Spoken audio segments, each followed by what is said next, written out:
Okay, so SpongeBob.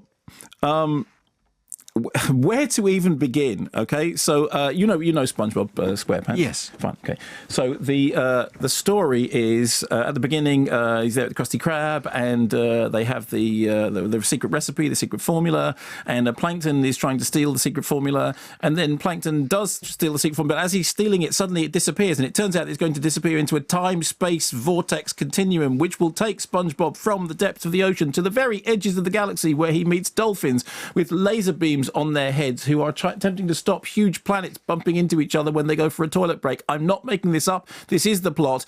Here's a clip from fairly early on when they're trying to find out from Plankton what he's done with the recipe. Mr. Krabs, I'm telling you, he's innocent. What are you gonna do, Krabs? Pour hot oil on me? Or put bamboo shoots under my nails? No. Knock, knock. Knock-knock jokes? I can do this all day, Krabs. Knock, knock. Oh, boy. Who's there? Jimmy. Jimmy who? Jimmy, back my formula, Plankton! Well, that's stupid, but how is it torture? You'll see.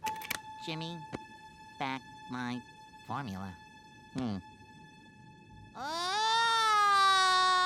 I get it.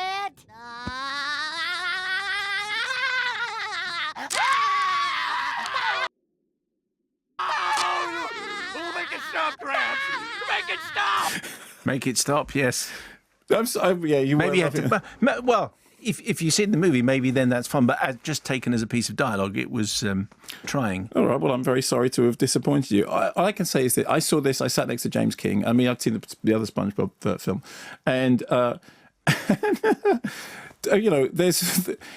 You haven't said anything yet. Okay, so basically, during the course of its action, it basically, you know, nods its head towards Douglas Adams and towards Pirandello and towards Sergio Leone and towards Mad Max and Stanley Kubrick with the bit when they go into the thing and there are the two girls who go, "Come play with us," and then they go to the edges of the gun and there are the dolphin with the laser beam on his head, and then there's a sequence when it bursts into live action because Antonio Banderas, who is accidentally running the whole show by being a pirate who has found a book, which is the storybook, and as he's reading the storybook, he's able to change history. And then there's a live action sequence. Now, it has to be said that the live action sequence isn't as funny as it doesn't work in quite the same way that the cartoon stuff does. And I think arguably could have been cut down and made a little bit shorter. And although that is the sort of sequence which is sort of selling it to the audience, look, it's a live action thing. That's the least funny part of it. The most funny part of it is the stuff when they're under the water, and it's the SpongeBob cartoon, and it is like Magic Roundabout. It's one of those things in which you just think this is completely bonkers, but it understands how it's. But I mean, I laughed, I chortled, I